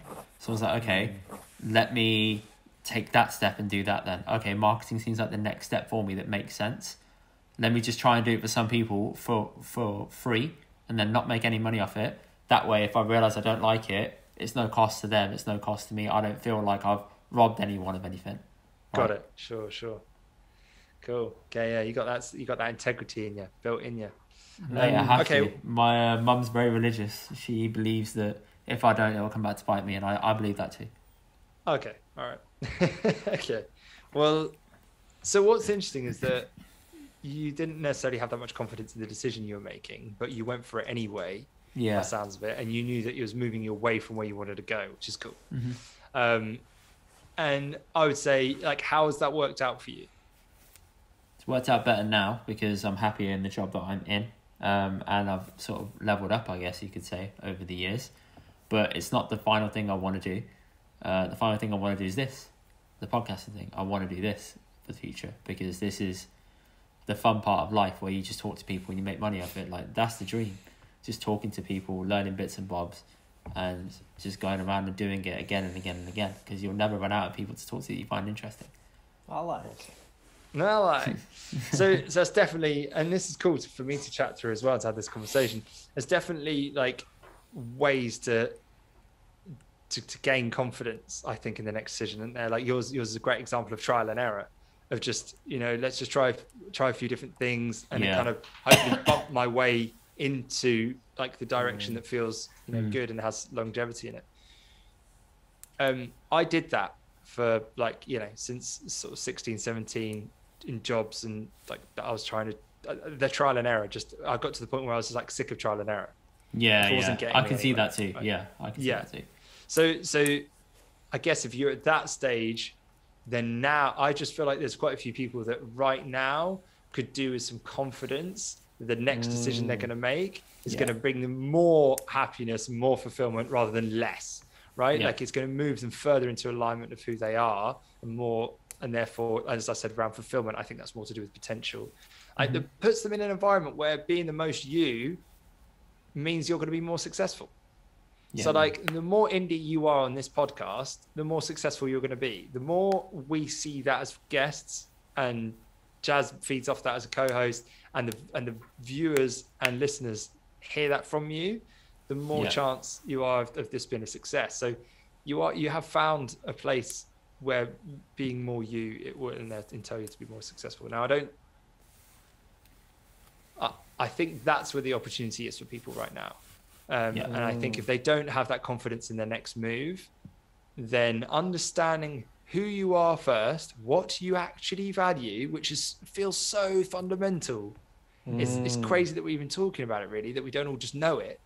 But it's just who we are, what we value, what we're good at, based on these experiences of our life that have, like, you know, that have forged these parts of our character under the stresses of our experiences. And then use that to go, where am I going? Like, what's my North Star? What's the thing I'm always heading towards? No matter whether I do a podcast or whether I do a face-to-face like interview in another, like wherever, or like whether I do journalism, whether I do blog or a vlog, whatever it is, I'm moving towards this North Star, whatever that is. And then like, what are the high-level milestones to actually getting to that North Star, right? And then what does that actually look like as a next step? What does that now actually mean for me moving super tangible to the next step? Super tangible. What am I doing next? What jobs am I applying for? What like new training or courses do I need to do? I think now's the time to do that work. Why? I think it's almost self-explanatory, because the world's changing. Everything's stopped. It's giving you an opportunity for people to kind of go out of the office and into their own home and go, wow, so my home life is meeting my work life. And now I can see it, how different they are, and how like in conflict they are, and how I have to be this other person in my own home now, as different where I got to be a different person in a different place. But now the I've got dream, to be that different person in my own home. What's the dream that everyone had before, you know, pre-COVID? COVID was a catalyst for our work from home, right? And now I have friends that do it 24/7, and it's just like exactly what you said. I don't know who I am. The work just carries on. It's after 5 o'clock. It's just weird. No, I cut off that shit quick, man. No, I'm done. You got your dad, haven't you? That's why you got to play with your dad. No. It isn't that. It isn't that. Genuinely, You got some windows to wipe. Genuinely, it's 9 to 5:30 is dedicated to work. As soon as that's shut, all that time I had commuting, all that time I had to go out and come back and stuff, I've got that hour back. What am I going to do in that hour that's productive, or that's going to get something done that I couldn't do in that time? And I keep thinking that every day. So I was like, well, I've got that time back. I'm going to make the most of it and do that. I now can't stand the thought of commuting to work, because if I do it, I'm like, I've got to get up much earlier. I'm going to lose more time as a result of that anyway. And I'm probably going to be less productive in the office. So exactly. You're thinking from a productivity hat, which is fine, and the use of time. I would say, as a doctor in COVID, the thing that kept us all sane was that we kept going to hospital, kept seeing people, even the patients, man. Like, it's just, you see new people that come in every day. It's great banter, and it's the social element of what we do has just kept us all good. The stress has always been there, but it's been awesome. And the final thing, I'd say on the add to the end of what you were saying, that analogy about the high level milestones, intangible, is the tribe, man. We didn't talk about the tribe. Like Indy, pre-Dino, I did so much like in terms of personal development, right? So from what Dino said, reading the books, going to people's courses, going to Cancun, going to spiritual retreats, learning about Scientology. Like, I learned loads and loads of stuff, right? But I still didn't find the group of people I wanted to hang around with and have these deep conversations, right? Like about what is self-realization? How do we go and live your best life? Where are we going to be doing these things? How can we impact this in the world? And then this dude, Morpheus, comes along, right? And now the conversations we get to have, I wouldn't say it hasn't worn off yet, but it's just like sometimes I pinch myself. I'm like, we're on a call for like hours, or we see each other and we're just talking about building out and creating these things which are going to serve the world. And it feels so right. And I think what the problem I had, and you know this actually when I met you, what did I say when the first time we spoke? I said, I don't have a methodology I believe in that will help people, but I'm good with people. And I don't have a system, to deliver it. It was the marketing, that's what I said to you. And as soon as we started working together, I was like, okay, so there's a methodology, here's a tribe, we know it works, let's go and do this shit, man. So tribe is big, man. And Indy, you'll know, obviously, within, Sikh culture, we talk about the word sangat, you are community, the birds of a feather flock together. And as soon as you start finding resonance, right? And you, like when I met Dino, I can't remember now what it was like when I first met you, but I can only remember what it's like now. And the fact that we gel so well, it just feels so normal that you're a brother, man. Like, you're always going to be a brother now. And I'm just so excited. And this, well, I'm just getting too emotional now, but let me move on to the next question, Dino. How do you see this work moving forward now? You've been doing it, you've been serving people all across the world, multiple ages. We're in the realm now of taking it to some pretty high level people. I know that's what you and I are doing. Where is this going? Like, what's the next thing, man? How do we serve on a higher level? Yeah, so have you guys watched Seaspiracy, by the way? No. It's on YouTube, everyone's raving about it. Haven't seen it though. Oh, Indy, is that some sort of joke? Why are you not all over this new stuff? What is it? Man? What is it? Seaspiracy, about the fish, man. It's just a really well produced documentary, actually. Just generally just well produced. Well, yeah, but wait, hang on. Wasn't this on Netflix? Yeah. Yeah, I've heard bad things about it. Have you really? You don't know. You've heard if you watch it, you're not going to eat fish. That's what you've heard. No. I can't eat fish anyway, so I don't give a shit, right? But I heard it's really inaccurate. Oh, really? Cool. And I heard it's been debunked heavily. So I don't know. I need to watch it and then do my research on it properly before I form an opinion. Because I'm like that. I read and hear things. I'm like, yeah, great. I need to watch it and see what it's all about. This sounds a lot like. Do you remember when that other one came out about the whole veganism? Cowspiracy. Okay, that one really triggered me. No, not the Cowspiracy. Game Changers. What the hell? Game Changers, yeah. That was Game it. Changers. And then all these people came out saying, no, this is all wrong. This is all wrong. This is making up things. It really fucked me off, basically. Yeah. I was part of that. I was part of that vibe, yeah. I was part of that vibe. I was a part of it. I was like, fuck this documentary, man. Yeah, I've not watched Game Changers, actually. But so, Indy, just a quick question, man. Like, tell me a little bit how you're like resonating with what I'm saying. Like, does what I'm saying make sense? Are you just like, who's this guy? No, it makes sense. Everything that you're saying is making sense because things are connecting in my head. I'm like, oh, okay, I get the concept of opposites. I get the concept of why people form their values in the way that they do. But going back to Garen's question, I think it makes... Tell me your question again, Garen, just to be super clear. You have one more question. Why now? No, not why now. Where do you see this in the future? How do we impact on a higher level? Yeah, how do you impact on a higher level without... Well, I want to add to that. Without people feeling like they're not getting anything out of it. Because... Elaborate on that. So as in, coaches nowadays get really bad names, right? So there's scam artists out there and people out there that inevitably, if you hear coach, you're like, what does that mean? What kind of coach? And then people will come with like this sort of face, like, okay. And then they're like a bit defensive because they're apprehensive with the bad things that they've heard, which is understandable. But how do you deal with that as well on top is what I wanted to add on. Good question. Yeah, it's a great question, man. Well, so first of all, it's individual. So I would want to speak to the individual and ask their individual experience of coaching and their individual perception of view. Because what they might be doing is, again, is imbibing a view of something that their mother's father's sister said to the person on the plane when they sat next to her brother's, you know, like dog. So it's like, we've got to understand, is this coming from their heart? Do they truly believe it? And if so, where is it rooted? And then just go in and find out what it is, man. Like if it's, well, because sometimes people say to me, well, it's because I've had a coach before and it just didn't work. I was like, okay, well, what was the coach? What happened? What did they use? What methodology did they use? And what you find out is that a lot of the time they've just been given a list of 20 values or 100 values and then been asked, oh yeah, so which one of these really jump out at you? Which ones do you think are your core values? And you're like, there you are. Is this some sort of sick joke? How Bingo.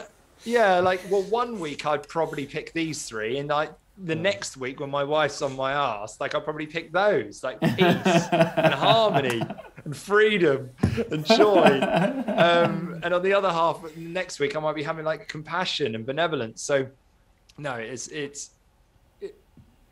most of the opinions around coaching are founded upon a bad experience, and it's about going into that experience and saying, that's the experience you've had and this is where I'm different. And if I'm not different, then I'll be like, fair enough. I had one guy actually really recently, this is cool that this has happened because I can answer this question a bit better with a real case study. So there's a guy who had tried Tony Robbins' course, like live, a couple of his live courses and bits of coaching as well, not with Tony Robbins himself, because otherwise he'd have to be a millionaire. Yep. And I was I've got to say, I'll be really honest with you guys, I was a little bit intimidated because I was like, well, look, this guy is the top of his game, right? There's no one higher in terms of the top of his game than Tony Robbins, PD. You could say, in terms of the coaching space. He pretty much almost created this industry. And now this guy's saying to me, yeah, they tried to tell me where I should go and what I should do, my direction and my values, and really I didn't resonate with any of it. And I was like, gosh, man, like, well, look, this is what, and I just said to him, look, this is what I do. This is my methodology, and everything I've explained on this podcast. And fair play to the guy. He went, well, I don't have any better options and I need to change. So I'm going to go with you. And I'm going to hope that it works. And I was like, I hope it works too. Yeah. And anyway, we just finished up, and actually, let's have a look. I wonder if I could get his feedback. Testimonial? Well, yeah, just as like I'll say the questions that I asked him on this feedback form, and I'll give you and I'll show you the answers. Well, I could share my screen, but I'll just read them out. Hold on. All right, so let's see what he said. So the first question is, using a number from 0 to 10 overall, how would you rate the UCU program experience against your expectations? He gave it a 9 out of 10, which is probably the worst rating I've had. And then he said on 3, it says, if you didn't select 10, why not? And he said, I think another part, matching potential jobs to values, etc., could be helpful, which is cool. I quite like that idea, but it's not part of the methodology. It would be an add-on where we would say, okay, let's look at some potential jobs, then let's look at your values, and let's together look at the alignment between those things. And then he said, like, out of 0 to 10, how would you rate the program on achieving the desired results you set out at the beginning? And he gave it 10 out of 10. Out of 5 stars, how would you rate your facilitator overall? 5 out of 5. And then he just shared his challenges, which I felt completely stuck in life before I started. And now I feel I have more direction to head in, knowing what my real values are. And then I said, would you recommend us to others? He said, yes. Ideally, should be something that 16 to 18-year-olds do at school, so they know before they enter the real world what their values are, etc. Yeah, I think that's important, man. Yeah, man. This is something we should know early on. But it's never too late. And then it just says, if you're thinking about doing the UCU program, like who's considering signing up, what would you say? And he just said, do it. It's challenging and made me really think about my life to date. And it's the first time ever I came away with what my values and mission and vision is. I can now assess future opportunities with that question. Will this move me closer to fulfilling my values and mission or further away? So based on the fact that this guy clearly had some serious coaching, like top of the game coaching. And it's only going through this program where he's finally actually had the clarity that he's been looking for. Man, that was some validation for me. I mean, he's like a super chill guy, so it's not going to be like the most elaborate theatrical testimonial, but it's real. It's super real. And yeah, so I'm super pleased. So to answer your question, man, it's individual. You talk them through, and we're not coaches, we're facilitators. So the methodology does a lot of the heavy lifting. We're facilitators. So we facilitate people through the methodology. So that's an important distinction. And yeah, I'd recommend if anyone is thinking about getting a coach, just have that first call. Just you'll get a sense and ask them, drill them in the questions. Because I say to people, just ask me as many questions as you like. I've got nothing to hide. So you can ask me the most horrible questions you like that you would never think to dare ask, and I'll answer them because I've got nothing to hide. To answer your question, Jazz, man, I think the reason why I asked about Seaspiracy is like, and I wanted to ask you guys this. There's a two-part answer. One is around the Sikh culture, which I want to ask you guys about a little bit more. And the second one is there's some pretty heavy stuff going on. You've got 4,000 or whatever people coming over from Morocco to Spain, right? Because they are desperate. So desperate that they'd rather die or make it to Spain, because where they are is that abhorrent. There's no life for them there. They're literally starved to death. So they'd rather die and try and make their way over to Spain than stay where they are. We know we've got things with if you watch Seaspiracy, whether it's factual or not, I don't care. There's clearly some horrible things going on, right? In terms of animal cruelty and the way that we treat each other, but also the animals, the sentient beings, right? And then we know we've got sex slavery, we've got poverty, we've got climate change, we've got some pretty deep stuff going on. I don't want to bring us into a downer at the end of of the podcast, but there's obviously some clearly big problems that are going on in the world. So what do you do? Do you just kind of scroll to the next news item and carry on with your life and go, God, that was pretty tough, but then turn back and make yourself a cup of tea and crack on with the rest of your life? Or do you do something about it? And it's a very difficult question to answer. What do I do about this? And for me, there's never been a more powerful time to do this work. Why? Because I think when people come out the other side of this work, they want to do something meaningful. They want to do something that is related to who they are at their deepest core. And they want to fix their little bit of corner of the world. And I don't care whether that's, for Shindy, it's like being a mortgage broker right now, right? But then eventually, who knows what it might be? It doesn't matter. The point is that it's meaningful, that they're making a change in the space that they want to be making a change in, based on the set of experiences that they've had. That it's like Liam Neeson, right? Like this particular set of skills that people have honed over the period of their life has enabled them to fight a particular fight, to win a certain game. Good luck. I think the more people that we put on the track and get them playing a game that they were born to play, the more chance we have of having more intelligent minds on the most important things.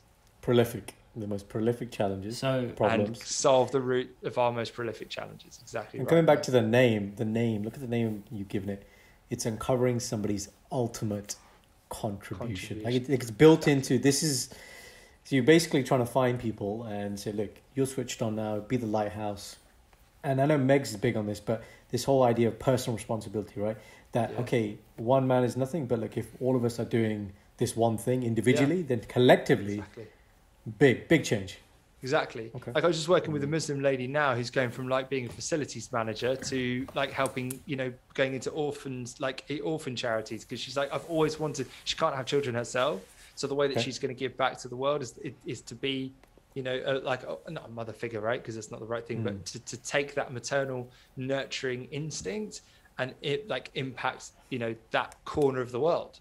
And imagine if we had hundreds of thousands of people shifting from from work that they don't enjoy. I'm not saying there's nothing wrong with being a facilities manager. If that is maybe where you want to bring your energy and change the facility managers industry, that's cool. Go do that. I'm just saying, go be who you actually want to be in the place where you actually want to be. And then you will impact the world in the way you were born to impact the world. And you will make more of an impact in that sense. And I believe more people in that space that are alight and alive, doing the things that they were put on this planet to do, the skills that they were uniquely given, the gifts that they were given, aligned to their values, I think that's when our problems are going to start dissipating. Because there's no one single solution for climate change. There's no one single solution for all these things. It's about getting more brains, more intelligent people on these problems and having these trying to address these problems. So I think the way out is through completely different avenues. And one of the way I want to talk to you guys about is the Sikh culture, right? Like, one of the things I'm passionate about is helping people from a religious context understand the gift that they were given from the God that they believe created them, right? And I'm not here to be on a pedestal or say I know anything about what religion's the right religion, okay? So I'm going to preface that. And I love and respect all religions in the sense that, or most of the religions, the majority of religions, or mostly the people that are in it, because they're coming from most of them are coming from a great place. They come from a place of love and principles and understanding and tribe and like benevolence. Anyway, so with the Sikh culture, is there this idea of kind of preserving the gift that you've been given that is you, that is your identity? And is it a way to serve your faith to know this gift that you've been given more, right? And understand it more and respect it more and justify it in a way that, know it and learn it in a way that justifies the gift that's been given, sort of as a way of gratitude. So it's big, man. Within Sikhism, there are aspects of that. So there's selfless service, which is seva, which is where you give back to people. So whether that's through community service, whether that's through going to the Sikh temple, which is a gurdwara, and just cleaning dishes or sweeping up or doing the hoover or serving people in there, that's a part of the selfless service, since that's giving back. With the identity aspect of it, that's where like wearing a turban or keeping your hair or being baptized, that makes you a very distinctive and clear figure in society. People they know that's a Sikh. And within Sikhism, we're obviously taught to be quite peaceful people. We're taught to be, we're mainly taught to explore all avenues that are all peaceful. And then if you've exhausted all those avenues and it doesn't work, then you take up arms and then you fight. So that's pretty much the main gist of it. I'm not massively schooled up on Sikhism. I know some things, but Gaurav knows way more than I do. So, Gaurav, anything you want to add? That was actually really apt, man. That was really succinct. The word Sikh itself, Dino, means to learn. That's important. So, a lot of what Sikhism is built on is humility. And we've talked about this before. Sikhism accepts that actually whatever route to self-realization you choose, like Sikhism is quite open in saying that before Sikhism, people get to God, if that's your highest point. After Sikhism, people get to God. When there was no religion, people got to God or self-realization or whatever we want to call that higher power. But this is offering a perspective in the time of when our gurus, our teachers came. This is their observation of the world, and this is what they taught us. It's founded on the two principles. Indy mentioned one of them, which is seva, which is selfless service in whatever form. And I think the beautiful thing we've seen is that now, so one of the big charities is Khalsa Aid. And they'll be at all the sort of big natural disasters. The farmers' protest is happening in India now. They're there. So it's how do we take what we can do in a gurdwara, which could be cleaning shoes or making food. Sort of, we have a free kitchen, which is part of Sikhism as well. You could go to any gurdwara in the world, and as long as you are respectful of Sikh tradition, so you covered your head, you could eat a free meal 3 times a day, every single day for the rest of your life, and there'd be no charge. And that was a tradition started 500 years ago. And the point of that tradition was that whether you're a king or a beggar, when you come and eat the Guru's langar, the free kitchen, you sit on the same level. We are the same. Irrespective, our souls, when they depart, they will be going to the same place. They've come from the same place. Just in this life form, we're on slightly different levels in terms of how rich we are and all that kind of stuff. And then the second part, not to say about the second part is Simran. So Simran means to deeply, what we'd say in Western culture, become mindful, become present, to meditate on the name of God, to become such a one, and to realize that He is not there. He is in here. He's given every life. And as we say, now this is what, like, from my point of view, this is beautiful, because there's what I do as a doctor, there's what I do as UCU, there's Sikhism, there's Jordan Peterson, and they're all different narratives for similar things. We say in UCU, we don't give you anything, you uncover what's already there, right? The experience of Sikhism teaches this: you're not here to realize something you knew, you're here to realize the human life is the experience of self, to realize that you and God, there is no difference. You are the same energy, but once you can stop looking outwards and start doing this, being introspective, you will then join with that. So absolutely, it does teach about that. If you're going to contribute to the world in a big way or in a small way, then do it in such a way that hones into what you're good at. So absolutely, there is that aspect too. But are you doing the work to try and uncover that, right? And I think that's where UCU is beautiful. I think that's where the synergy is. And actually, you're just, like you said, you're helping. You know, it's very synergistic, and I think there's definitely a lot of mutualism there. Awesome. And I think also, to go back to one of the previous points that Dino said, which is you see all the stuff that's happening in Morocco, you see the stuff that's happening in Palestine, you see the stuff that's happening everywhere, like all these issues. And it's hard to sit there and get dragged down into all of it, because you physically can't do it. Because if you do, you'll think the world is ending around you and it's horrible. Right. Everything has to be balanced, but then equally, you can't fight every fight. You can't represent everybody. You have to represent the things that are close to you, and then fight your battle. And then with that, you can then maybe empower other people to do the same thing for their battle. But does it mean that you should look down on others though for doing the same? So I don't look down on people for representing Palestine and talking about it and stuff. I'd love to talk about it more, but I don't have the knowledge and understanding behind it. So I feel like if I did it, I wouldn't be real with people. I feel like I'm faking it. I didn't want to say authentic. No, but I was like, I feel like I'm not being honest. I feel like I'm faking it. I feel like I'm being a part of the woke community out there that maybe doesn't understand the ins and outs of it. I still don't fully grasp what happened for all this to happen. I've read about 9-10 articles, still can't fully understand it, but that's me being dense. Maybe that's me thinking there's another motive behind it. So I can only get on board with stuff that I really understand and have dissected and have done research. And I'm like, okay, I'm behind it, I agree. And it's difficult to put that into so many words. Some people who are like, well, why aren't you just with it? Why don't you believe in this, that, and the other? And it's like, well, I don't want to just adhere to what other people say or think or do, because if I do, then what's the point in any of it? You've got to question things in order to understand it, right? Jordan Peterson, right? It comes back to the same thing. You know, do the ability for people to have independent, original thought and opinion is so low. It's so low. And actually, when you find somebody who refreshingly, as like you said, takes the time to understand the subject area and then has an opinion. But that takes time, right? And it's hard for people to chisel out time and do stuff like that. Like, it's not easy. That's personal development, isn't it? I mean, that. Yeah. But obviously, you don't do about everything. And the other thing I was going to say about how do we deal with the most prolific challenges? So Dino's got this great diagram. You know the one with the circles? Start with self, and then start with those around you, then start with community, and then think about the world. And it's just a beautiful thing, because if you start doing it at that micro level, it will compound over time. And I know the envision that you have about taking the work that we do into retreats and, you know, these big things. Like, literally, I sit there, no lie, me and Shindy, and I'm like, I'm going to go to an island. I don't know where it's going to be. I keep thinking Thailand. I think it's just in my head, right? And there's going to be this retreat, and people are going to be coming, and we get to talk about this stuff and teach this stuff, like 7 days with you guys in our tribe. Like, dude, that's heaven on earth, man. Like, that time's going to come. It's going to be out of this world. I think one of the beautiful things is that community aspect that we've got around it, which is, you know, is the Toledo community, is the tribe, and the other paths of self-realization around that.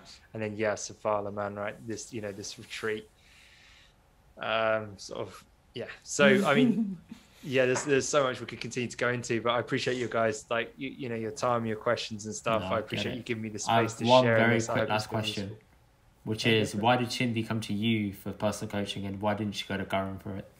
Great question, because we riffed on this a lot afterwards, as in like many months down the line. I think it's ultimately, man, when someone's too close, it's like that old saying, you can't read the label of the jar when you're inside the jar. And it's like, it's the same thing, man. Like if you're too close, there may be some things that the other person doesn't really want to say, or you're reading into some things based on preconditioning and stuff like that. You're bringing a whole set of preconceptions when you're coming into those coaching calls or those facilitation calls that aren't necessarily truth or going to serve that individual. So it is better to get an outside perspective, really, that doesn't know you, knows nothing about you, so that can look at these things clearly and as objectively as physically possible and provide you a clear mirror, reflective mirror back, because that's all the facilitator's there to do, is just say, hey, I saw all of these things, did you? And you go, oh wow, yeah, good point, you connected some dots there that I haven't seen.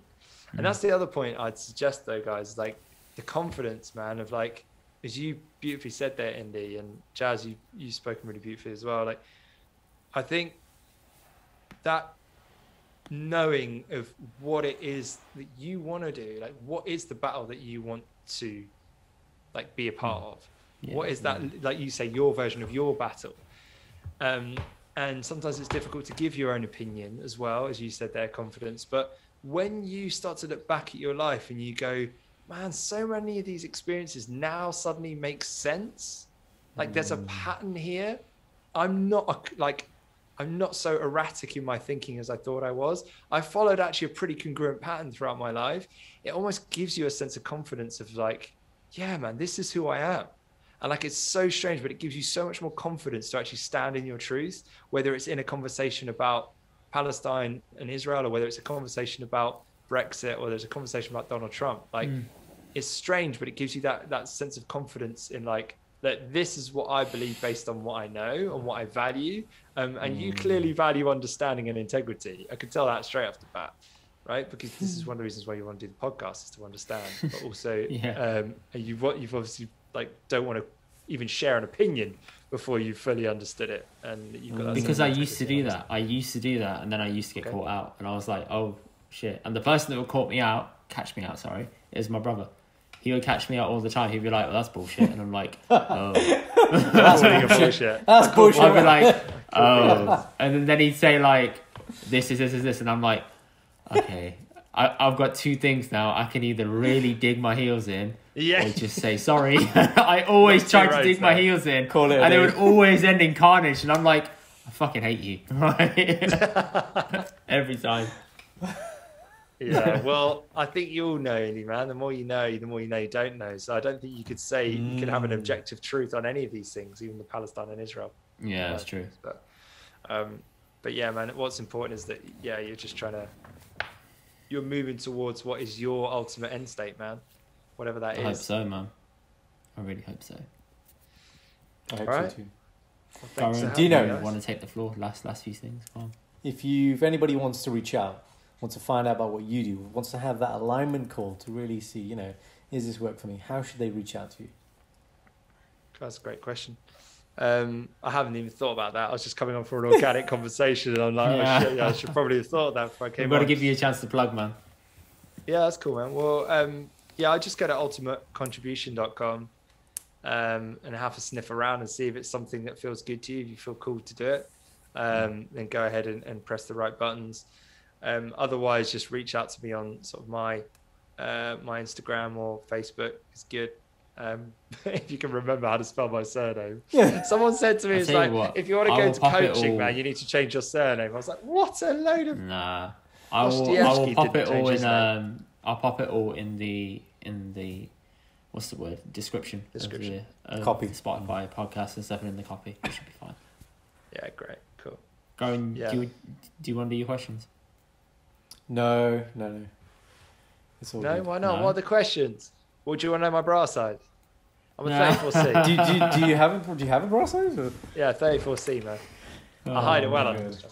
So normally, with all guests, we tend to do quick fire questions, but it's up to Karan if he wants to do it. Like, we can leave it if you want. Do you want to do them? Yeah, let's do it, man. Let's do it. Okay. All right. Give me a second then. Dino, not Dino. Indy, keeping Dino busy. Let me just get them up 1 second. Well, keep him busy, Jesus. Okay, well, I've just got to say, by the way, I'm like Steven. I feel like I'm Steven. Bingo round. I lost bingo, so that's that. I heavily didn't hear you say avoided the hold up. hold up. I heavily avoided it. And you didn't say know what it is either. Yeah. So I don't feel like that bingo is you did well. Well done, mate. I feel like Garan chose the wrong phrases. He doesn't pay attention enough to what I say, which is fine. It's fine. I actually think you chose well. I'd just love to know, man, Indy, like what have you found interesting? Like what do you find this topic interesting in terms of like who we are, where we're heading, like those bigger questions? Do you ask yourself that question? Is that something I that's ask in your myself that mind? question, but then sometimes I think like at the end of it, if you die, is it lights out? Or is it just there's a higher thing you go towards, or you're judged on things? Like, I don't know what the answer to that is. And I'm like, well, you kind of live your life in that sort of fear or in that knowledge, don't you? So you think, well, later, when I pass, am I going to be judging the things that I've done right in life? And I think I am. So therefore, I'm like, okay, well, by thinking that, I'm then implored to want to do good. So that, not that I'm, kissing up to someone, but just so at the end of it, I can feel like I have been a good person and it's been a life full of fulfillment. Nice. So that's what I tend to think about. So it sounds like you're coming from a place of like, I guess there's an element of judgment there of like, there's going to be a judgment day, and that ultimately I'm living under that sort of slightly more tyrannical view. If you looked at like the two different spectrums, one would be the tyrannical sort of like, there's a judgment day coming, so I better be a good boy. And then on the other side, there might be like well, whether there's a judgment day or not, I want to live my life to the fullest. And I'm going to be the best person I can be because I believe that that's the right thing to do, regardless of judgment. Where do you sit within that spectrum? I think I'm very close to the one of being like, just be a good person regardless. But this is why sometimes, even though I might come across as a brash person, those closest to me know that I have a massive soft spot for those that are really in my circle. So people can cross me a lot and they can get away with a lot more than potentially they would with other people, with other friends, because I tend to forgive very easily. Right. So it's one of those where like you wouldn't think that if you knew me, but now that you know me and people know that, they're like, oh, okay, I wouldn't have associated that attribute with them or that characteristic. Got it. Saving yourself for those closest to you. Are Literally we ready? Awesome. Right, Right, so this is the quick. Now I want to be in Indy's golden circle. What circle? Like I can call him a dickhead and he's fine with it. And it's fine. I'll be like, yeah, I accept it. I am. I'm what, right? You know when you've made it into the circle, when he offers you the drill. Oh yeah, that's it. And I give you the drill Right. and say, Top sort me off out and one go. time. You mate. know, Get the just- awkward angle. That's it. Okay, cool. There is another show I'd recommend. I know you talk about Seaspiracy, Dino. Yeah. But if you really want to get an insight of what Indy's really like, there's a program called Bikram Hot Yoga. You check that out, okay? Don't you watch that. mate. Don't watch So that shit. Indy's stag in August this year, and we're gonna get him wearing these black little speedos, oiled up, right? If you watch the program, it will make sense to you. Yeah. Don't get me oiled up, man. Jesus Okay, and you Christ. won't wait. We're gonna tie you down and just.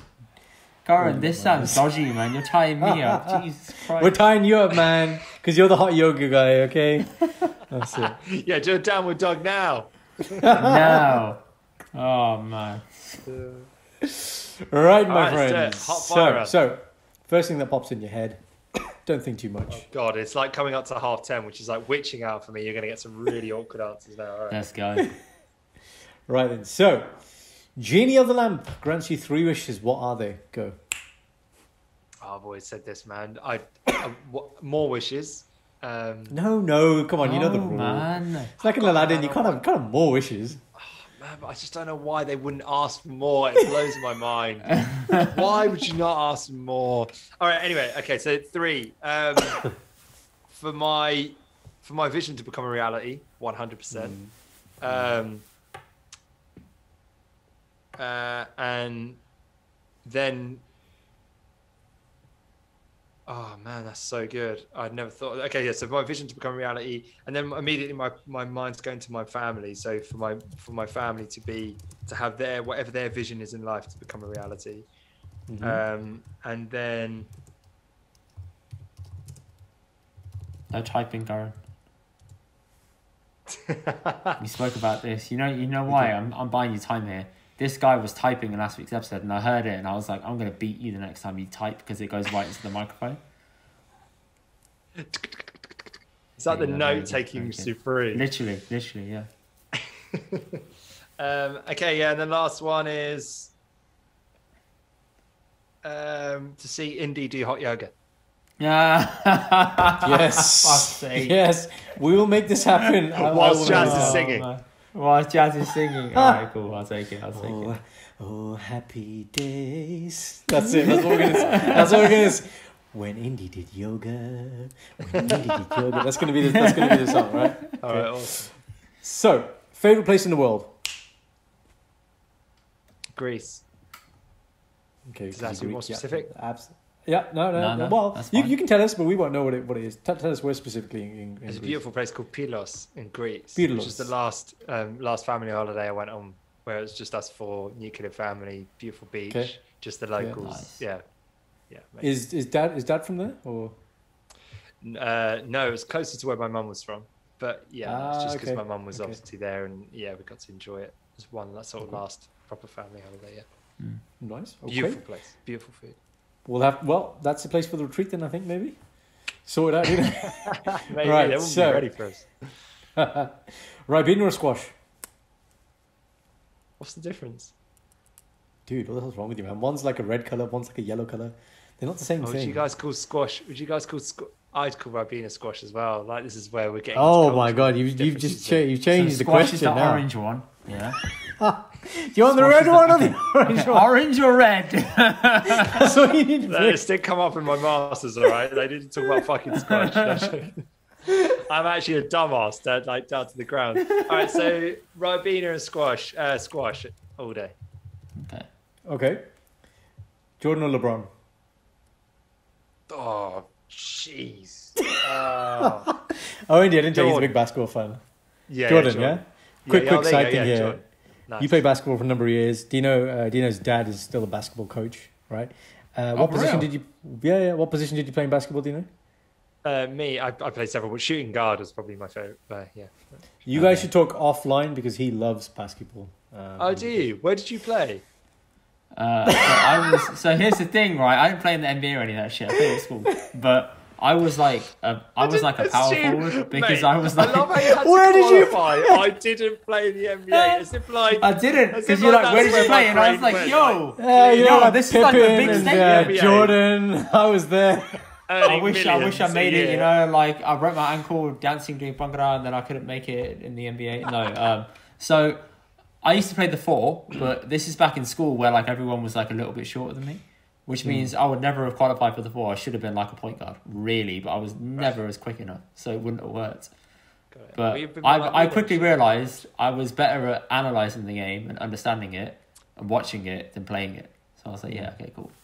Phil Jackson. Okay, cool. That's what we're saying right here, huh? Nah, Phil was a lethal player still. Okay, Indy, I'm trying to give you Don't props. underestimate. Right, so you didn't answer the question, Dino. So, or did you answer the question? I did. I said Jordan. Yeah. Oh, you said Jordan. Oh, okay, good man. It's all about Jordan, isn't it? Right. Purpose or direction?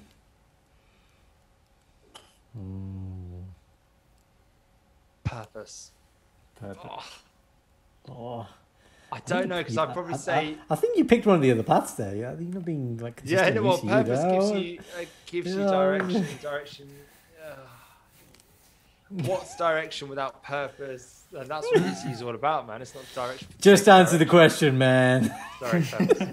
Purpose. Okay, one word that describes mindfulness. Presence. Okay. Corn or tofu? Tofu. Okay. Feeding your kids or changing your kids? Why would anyone go with changing? Why would you go with wiping the ass rather than like feeding a child? I'm gonna go It feeding. depends. That's really It depends, right? No, I can see why. Because if you got a fussy eater, you'd rather change him than feed him. He's just in and I out. see. In and out, bam, bam. It's always the same. Well, this is two guys who don't have kids. You know, it's all the I was same. gonna say- Well, it's I would never think it's the always same. the same unless it's a different color, and the stench and the what's the word? How solid it is. Yeah. Mate, punami. The solidity, Remember that's this it. word ringing in your ear. Punami. Right? And then come and tell me that they're the same. Punami That sounds like something else, man, but we won't mention that. Spell the word divine. Divine. Or as I was spelling it before, Devine. I told you. I genuinely thought there was like some hidden meaning. There's a message there for me or something. That you were spelling it with an E. I thought there was like a deep connection, but then you kept doing it, and I was like, maybe I should just check with him. I don't know. So right, okay. It's my dyslexia, 100%. Yeah. Biggest thing you've learned from your kids. Ooh, that's a good one. That's good. Can I just say, Goran, if you get any closer to the camera, bro, you're going to come into the screen, man. Sit back. I quite like it, actually. It's the first time I've ever seen it. It's intense. I feel like I'm talking to you right here. Like, tell me, Dino, biggest thing you've learned. Like, it's weird.